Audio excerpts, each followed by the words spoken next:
smart thing to do that. I'll do that if I go for interviews. With people who are hostile, I put another camera there. Yeah. That's smart. Well, you don't need to do that with me because this will be going out completely uncut. Good, beautiful. Of course, unless you sneezed or something, you know. I don't know. But you're a Christian. Yeah. Tell me about that, because I think it was a reasonably-ish recent thing, right? When you're in Romania. No, it's 7 years. Okay. We're talking a good long while. So you actual Christian, or would tick it on a box? No, I'm an actual. Love Jesus. I'm an actual Christian. Love Jesus. Go to church. I love that, man. Let me shake your hand for that.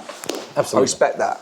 I wouldn't claim to be something that I wasn't. Yeah. You know, I was non-religious for a very long time. Yeah. And when I became a Christian, I owned it wholly and fully. And, That's fantastic.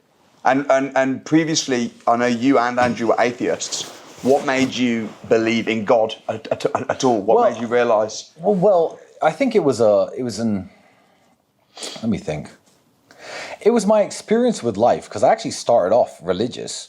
But you start off religious typically because it was my dad's sisters, mainly my aunts and uncles in America, my grandma who would take me to church and stuff. And I thought that everyone believed in the same religion, because I was living in some state in the United States, the internet didn't exist. And I thought everyone believed in the same religion, everyone knows that God's real, and everyone knows that Jesus died for our sins. And that's just like, every human in the world knows this.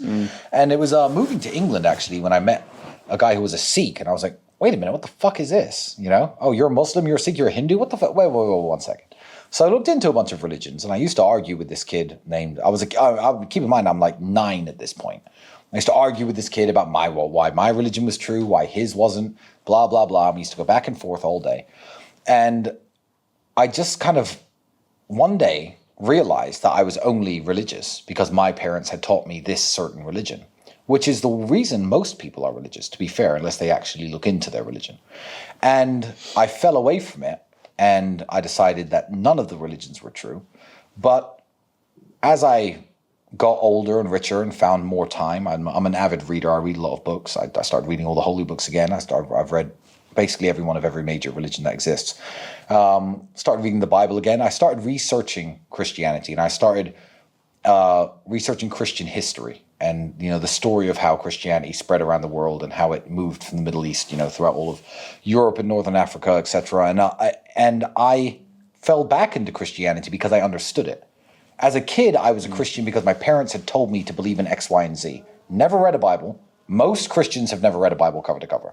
And it's like, yeah, I am this religion. My parents have told me that that's it, which is fine. By all means, take your parents' word on authority. But I think I was too cocky as a young man to just be like, I'm going to believe this because my parents said so. So I went years and years and years just not looking into it. I dismissed it. If I'd done some research earlier, perhaps I would have become a Christian much sooner. But it was when I started looking back into it, I was like, okay. Yeah, there's some truth to this. There's some truth to this. Well, that would be one hell of a coincidence. And then there you go. There you go. I'm a Christian again. Yeah. So. I love that story. And I think I sensed you probably were when you had the verse in. And I said, what does it say? And you knew the verse. Yeah. Because Donald Trump's funny when he says, I love the Bible. No one loves the Bible more than me. What's your favourite verse? Oh, I'm not going to go into that. Yeah. Well, which one was that short one? Jesus wept. The short one, I can't remember. Yeah, Jesus the shortest verse of the Bible. The verse just remember that one. Yeah. But no, that's great. And I think, talking of the UK, I think we need to come back to God.